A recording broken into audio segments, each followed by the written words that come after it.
There's a movie technique that I love, which is called Chekhov's gun.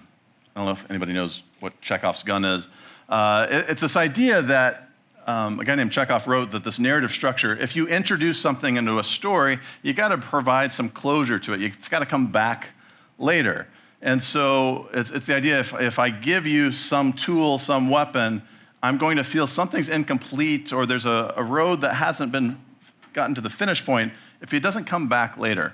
And so I'm sorry that this movie example is way further in the past than I want it to be, but if you can think back to the original Mission Impossible and Tom Cruise's long-running, never-ending series, they give him this stick of gum, green light, red light. If you put it together, it's going to blow up. And he gets it at the beginning of the movie, and it becomes satisfying when at the end of the movie and you're hanging onto a helicopter or something, where you can then go like, oh, I've got something for this, and you smash it together, blow up the bad guys, and you're like, okay, I've known about this little strategy the whole movie, and I finally got the payoff to it.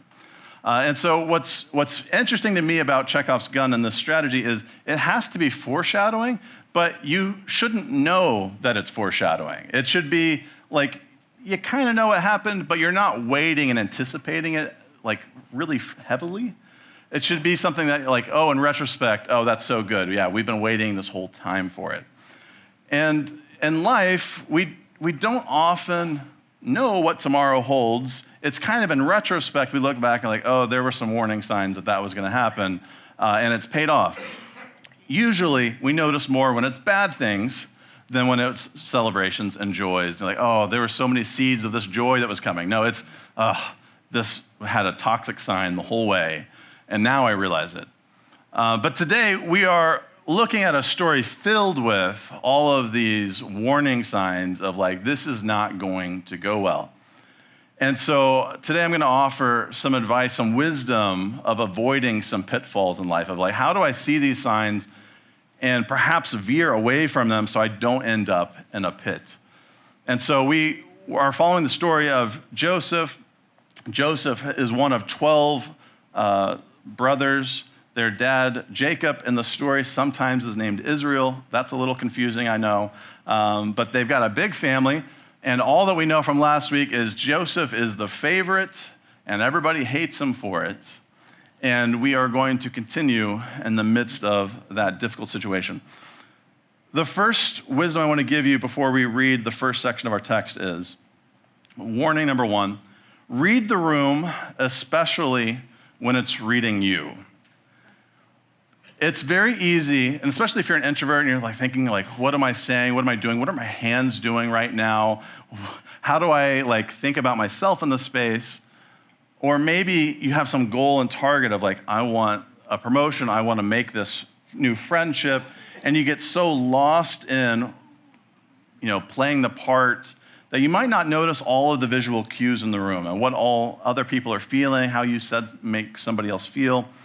But Joseph has been oblivious so far, and his father as well, and we'll hear here in verse 12 and following that it says, now, Joseph's brothers went to pasture their father's flock near Shechem. And Israel, which is also Jacob, said to Joseph, are not your brothers pasturing the flocks at Shechem? Come, I will send you to them. And Joseph answered, here I am.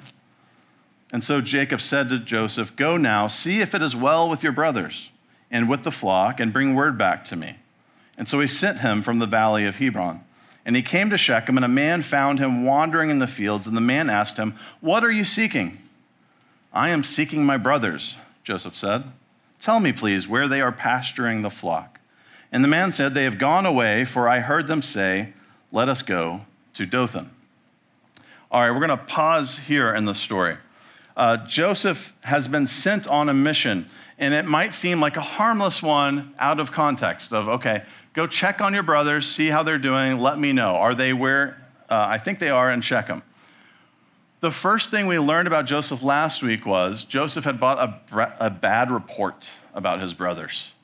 And he's now being sent to bring another report. And he's being sent to go to people who, in our last text, said that they couldn't even talk peaceably to him. Like, they had no good words. They hate him. They're jealous of him. And Jacob is sending Joseph off to a faraway place outside of the protection of the dad, outside of the eyes of those close by, to a group that outnumbers him, to a group who doesn't like him. And that would be reason enough to be like, this is not the best task to get from dad today. And it's 50 miles away. Like, that's also not fun either. Let's just talk, reasonably. Your feet are going to be tired. This is not a fun journey. This is a bad mission for Joseph. It is also an incredibly bad mission for another reason that almost none of us probably are aware of, because we usually skip over Genesis 34. The quick recap is Shechem meant something to this family. In the area of Shechem, there was a prince who decided to rape Joseph's sister, Dinah. And then decided, I want to marry Dinah, and maybe I can send my dad to her dad, and maybe we can make this happen. Dad comes to Jacob, is making this proposal. Here's what's going to happen. Our whole people will be open to you. You can have your sons marry other women from our town. And this is a weird, tough text. Joseph's brothers show back up and overhear what's going on and hear what happened to their sister. And they devised a little plan. They said, this sounds so lovely. We would love to do this. We would definitely love to marry your women. This sounds awesome. But we have one requirement. You must become like us, and you must be circumcised. Now, they didn't actually want converts. It says they waited a couple days later, and while everyone is sore and in pain, they go and kill everybody. There's a reason we don't read this story very much. So when Jacob says, hey, Joseph, go check on your brothers in Shechem, this is an awful mission. This is a terrible place to go, where I don't know if I should be more afraid of the people in Shechem or my brothers. But presumably, Jacob is oblivious to this in the midst of his rosy-eyed glasses that who would hate Joseph? He's the best. And Joseph's feeling the best. Who would hate me? And they have not read the room at all. And here comes Joseph wandering off to go check on his brothers at Shechem. And I think it's kind of like a little irony in the text that it's not going to be Shechem that is the danger spot for him in the story. The second warning that we should consider from our text is that we should choose carefully what we flaunt about ourselves, because it might just haunt you. What you choose to be like, this is who I am, look, like, let's celebrate this, might be the very thing that people start to dislike about you. They start to hate about you. Here's what Genesis writes. It says, Joseph went after his brothers, and he found them at Dothan, and they saw him from a distance, and before he even came near to them, they conspired to kill him. And they said to one another, here comes this dreamer. Now, Joseph doesn't have any clue about what's happening in the room. He shows up, and what I think is really pointed is, it says that he's at the distance, and they've already identified him. Last week, we know he got a special coat. There's a whole thing, right? Is it different colors? Is it a certain length? Or whatever it is, this coat of his dad's favor and privilege and celebration, he's on the horizon, and I don't have to be able to tell what his face looks like. I'm like, there's the dreamer. And the caricature of Joseph is, there's that guy whose dream is that we will become his servants, that we will bow down to worship him, oh, big and mighty Joseph. And so the thing that Joseph wanted to kind of like celebrate over his brothers becomes the very caricature that they want to eliminate in the story. And so this story moves us into another warning. When you choose to hurt somebody, you've already chosen to be hurt too. Joseph's brothers think, we can jump this guy, no one will see us. If we punch first, no one will be able to say anything about it. We can win. Nothing will happen to us. And there's always this temptation that you think, okay, I can take the first punch and then I'll win and maybe I'll get away with it. And that's never really how it goes. we are often enticed that maybe if I just use force to get what I want, we assume no one will use force back at us later. I recognize we live in a world filled with headlines of violence. If it's not tragic shootings and deaths of children, or at political rallies, or nations being invaded, or nations invading other nations. We live in a world where people think maybe violence is the right path. Maybe that's how I can get what I want, as if you won't be met with violence. And I think about how often we think, if I can just take over, if I can just win this battle, then it'll all be okay. And we create a new set of people who hate us even more, who want to retaliate. And we live in a world of retaliation. And we ask, how do we get out of the cycle? And it starts with not choosing to perpetuate it.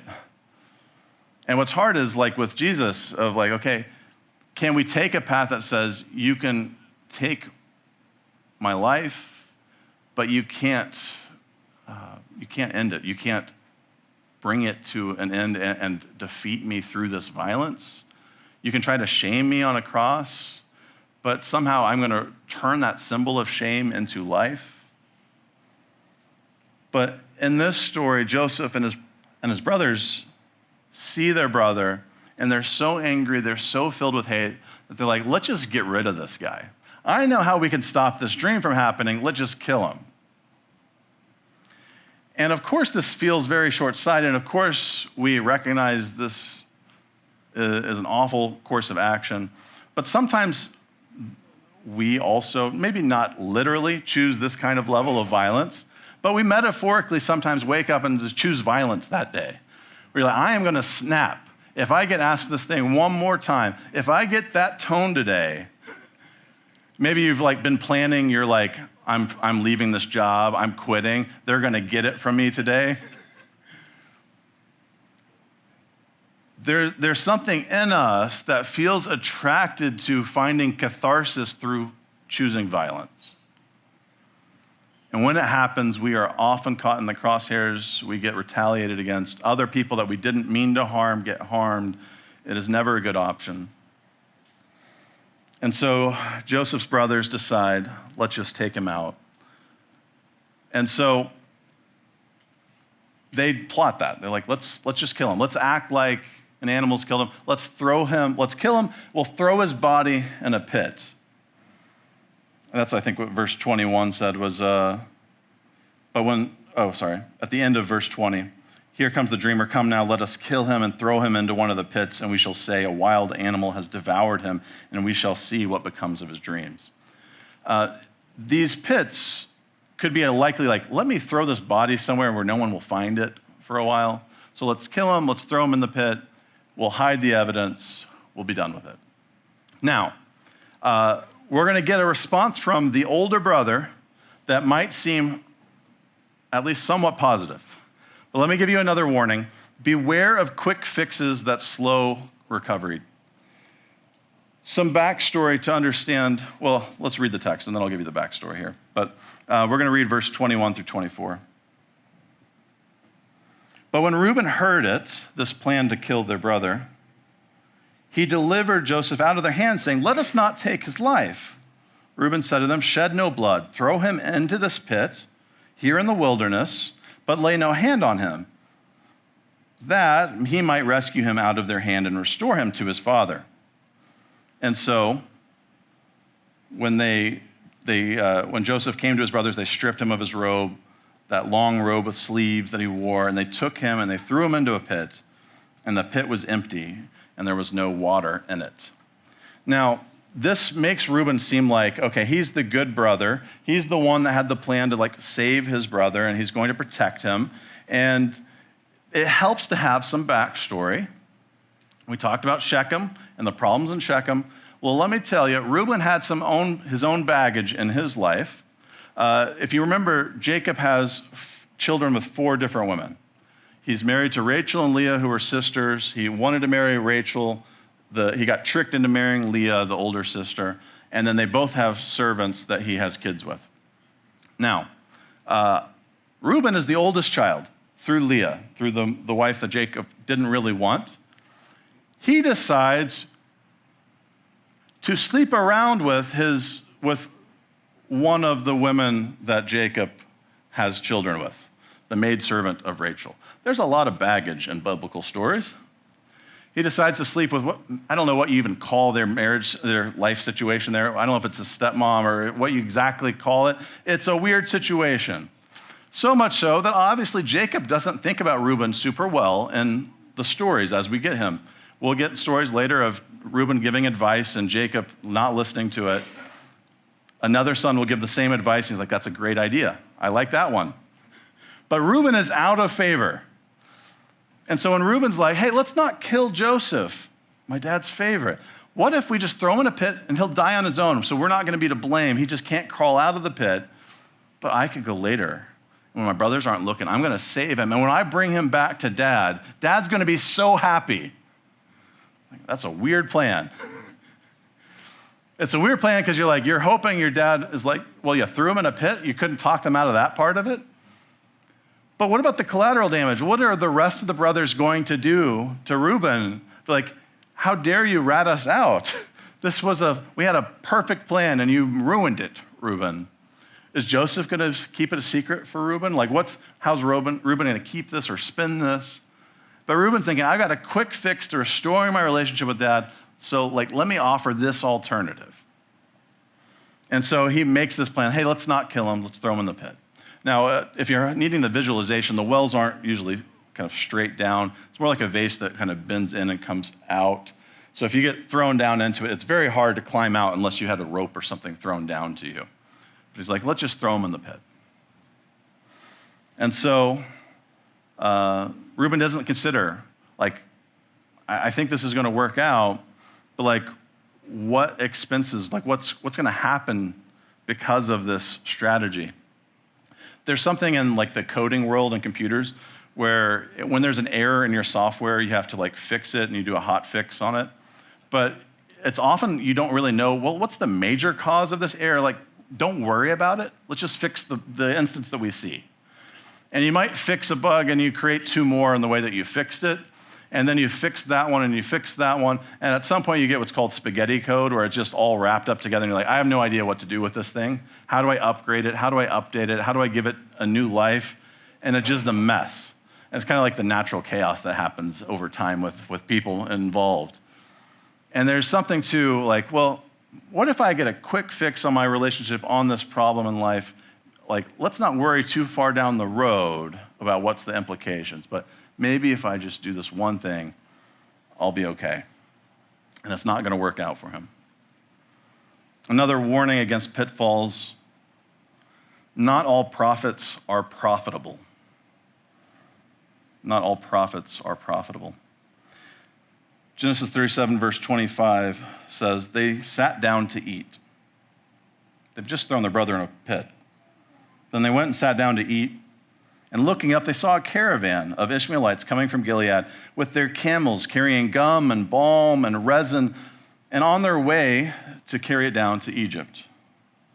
And Judah said to his brothers, what profit is it if we kill our brother and conceal his blood? Let us sell him to the Ishmaelites and not lay our hands on him, for he is our brother, our own flesh. And his brothers agreed. And when some Midianite traders passed by, they drew Joseph up, they lifted him out of the pit, and they sold him to the Ishmaelites for the 20 pieces of silver, and they took Joseph to Egypt. Joseph's brothers are in the midst of they know they're doing a bad thing, but what's the better route of this? Do we kill him and then throw him in the pit? Do we just throw him in the pit and let him die? And in the midst of this, it's interesting that they have an appetite. There's one side of this where you're like, man, you just did something awful, and you're like, I can still stomach a meal. But then there's the other side of it, I don't know what it's like to try to shepherd a bunch of sheep around on this wasteland of maybe I'd be hungry too. But there is something really kind of dark about, they've thrown him in this well where there's no water. They're going to leave him to starve to death, and they sit around a meal and just enjoy it. And in the midst of that, they see a caravan going by with a bunch of good, interesting, shiny things. Ooh, those look like some good supplies. hey, I've got an idea. What if we sell Joseph? That would be a better strategy. Right? Then we'd make money off of it. And so that's what they decided, like, let's just sell him. That'll be a better strategy. I would rather profit from this. If we can make a profit, why not make the profit? And we live in a world where people keep saying that. If I can make the biggest profit possible, well, why not? It's good to make another profit. You're like, well, how are your employees going to feel in this work condition? But if I can make a profit. And we do so many decisions in life based on just the simple finances, just the simple dollar signs. And Joseph's brother's like, you know what? Who cares what dad's going to think? Who cares what's going to happen? Like, let's at least just sell him for a profit. And so they sell him. This is one of those instances, there's a lot of textual history behind this text. It kind of goes back and forth between saying whether he gets sold to the Ishmaelites or to the Midianites. But what is important, I think, about either of those names is we treat it like he's sold to a foreign people. But this is very close in the history of what's going on in these families, that these are like cousins to them, of like, I am selling my brother to the children of Ishmael. You know, well, Abraham had Isaac and Ishmael, and the Midianites are also from this line of like, I'm selling my brother to people that also should better respect my family. And so they're kind of all culpable in this moment. And I think about what is the cost of selling your brother? They feel like they can get a little bit of money, but I don't know how much that greed and how much that anger and that jealousy weighed on them for many, many years after this moment, when their dad is sad and grieving, when they're feeling guilty, when Joseph's feeling isolated and alone. How much are we putting on those 20 coins? Not everything is worth the profit. Another warning, dishonesty breeds more dishonesty. We like to live in a world where we think, if I could just get away with one thing, if I can give one little, not quite the true thing to say, maybe I can get away with it. But you say one little lie, and then you have to lie more to support the lie, and so lie more. And then you think you're the only one who's going to lie in your life for some reason, and you're suddenly surprised when lies start coming back your way. And we live in a world of disinformation, a world that part of the goal and strategy of disinformation campaigns as a political act is, if you don't know what to trust, you'll trust nothing at all. And sometimes we create a world of distrust. Genesis 37, verse 29 says, when Reuben returned to the pit and saw that Joseph wasn't there, he tore his clothes. And he returned to his brothers and said, the boy is gone, and where can I turn? And then they took Joseph's robe, and they slaughtered a goat, and they dipped the robe in blood. And they had the long robe with sleeves taken to their father, and they said, this we have found. See whether it is your son's robe or not. Now, there's something ironic in this story that I think is meant to be poignant here. If you know much about Jacob, the father of Joseph and these brothers, Jacob was a trickster for most of his life. And one of the things he did was he tricked his own father back in the day. When he wanted his father's birthrights, and he wanted that blessing of his father, his mom and him decided, let's play this out. Let's see if your father, who's losing his vision, might accidentally give you the blessing. So here's what you do. You go slaughter a goat, you take its fur, and you put it on your arm so you feel hairy like your brother. And you go in there and you go talk to your dad.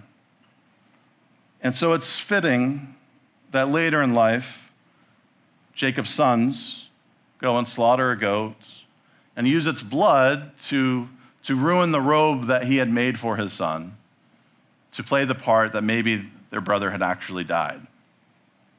And so they tricked their father in much the same way that their father had been tricking other people in the past. There's a world in which the way we are honest or dishonest with those around us is going to come back on us. I find that it's interesting, the way, so if you're someone that, if you have if you've had or if you have parents who are aging, and you have this experience of like, do you hide something about what's going on in the world, or do you let them know what's going on in your family life dynamics? Like how honest or vulnerable or how hidden are things going to be? Don't be surprised with once you get older, how your kids will have internalized that. And what do I share with my parents? What do I hide with my parents? There's a way of the culture we create comes back at us. And so Jacob lived his life not always the most honest, and his brothers, or his sons, returned the favor. And so if they had confessed and they said, you know what, we feel really bad, Dad. We shouldn't have done this. Help us fix this. We sold our brother. Can you help us go find him? Can we buy him back? Like they could have repented and turned from it. Instead, they're like, we've got to cover this up and let's live with a lie. The last warning for us, there's no goodwill for torn clothing. Now, as someone who had a house move last year, and as someone who had to help clear out my mom's stuff earlier this year, there's a lot of things you have to choose what's going to be kept, what's going to be donated, and what's going to be thrown in the trash. And there's some things that you might want someone to take, but no one's going to take it because it is messed up too much. It's too ruined. It has to go to the junk. And so we have in our story some torn clothing items. And let me finish our passage today. Then Jacob tore his garments. When he recognized it, he said, yes, that is my son's robe. A wild animal has devoured him. Joseph is without doubt torn into pieces. And so Jacob tore his garments, and he put sackcloth on his loins, and he mourned for his son for many days. And all his sons and all his daughters sought to comfort him. But he refused to be comforted and said, no, I shall go down to Sheol to my son mourning. And thus his father bewailed him. I think there's something fitting to this ancient practice of like, with grief, of just tearing clothing, of like, something has ended, something is ruined, something isn't anymore, and I need to express that physically. And so Jacob imagines that his son has been torn to pieces, and so he tears his robe into pieces. And it says that all of his sons and all of his daughters want to comfort him. And that's a really weird image after these sons had just caused this grief. They've sent this robe with the fake blood on it. And now they find themselves being like, Dad, I'm so sorry. How can I comfort you? How do we make this better? And Jacob's like, you cannot make this better. I would rather go down to Sheol. It's kind of like the underworld, death, because I'd rather be with my son who's there now. My son has died. I want to die. No one can comfort me. So much so, I like the kind of weird, odd imagery of he's wearing sackcloth on his loins. He's wearing uncomfortable undergarments to remind himself throughout the day, no matter what, I'm unhappy. I don't like how this is. I deserve better. What's going on? And probably in Jacob's imagination, wild animals coming and killing his son is some sort of divine judgment. Like, did I do something wrong? Did my son do something wrong? God, what did you do? Why did you do this to me? How dare you take my son? If you're taking him, take me too. And the brothers are left trying to wonder, how on earth can I ever fix this? Spoiler, not quite Chekhov's gun, but foreshadowing. Joseph's going to try to make it all seem okay later and say, well, God's going to have worked it out. But it never will change how much pain Joseph felt that day, how much pain Jacob felt that day, how much pain and guilt the brothers felt that day. There are decisions we make that hurt people that God can figure out how to do stuff in the midst of and bring good things about, but they still hurt. And they're still torn clothes. And it is appropriate to grieve those things.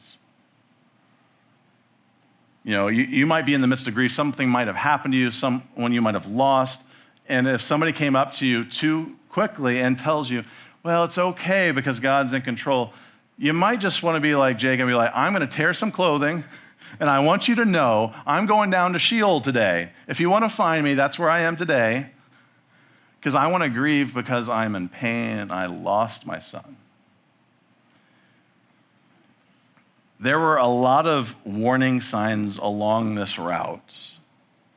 There were a lot of moments things could have gone differently.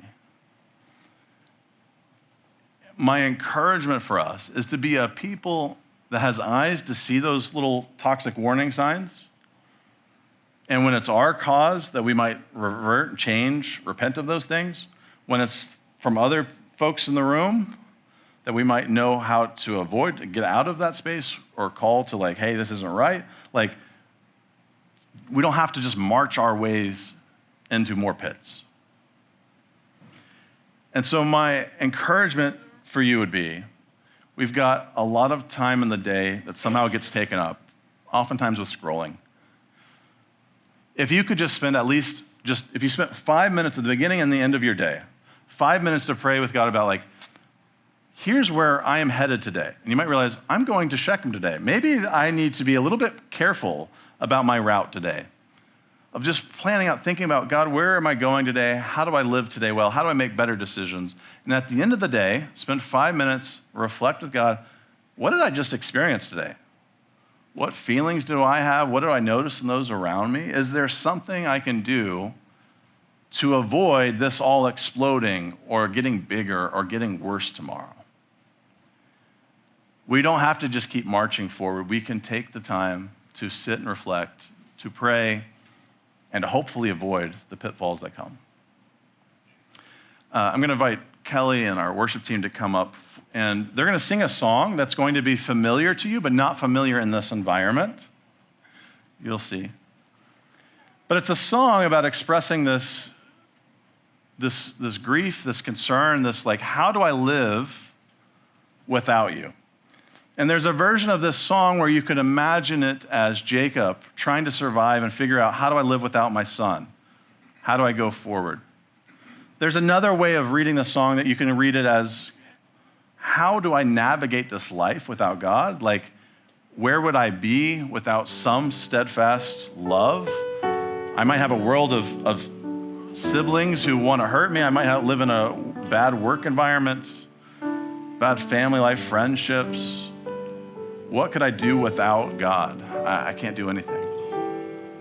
And so I just want to encourage you to reflect on where God is leading you, what God's inviting you into, what God might be inviting you to change directions or course on. As always, you're welcome to light a candle if there's something you want to pray about. You're invited to just sit and reflect. You're invited to sing along, but just respond to God today.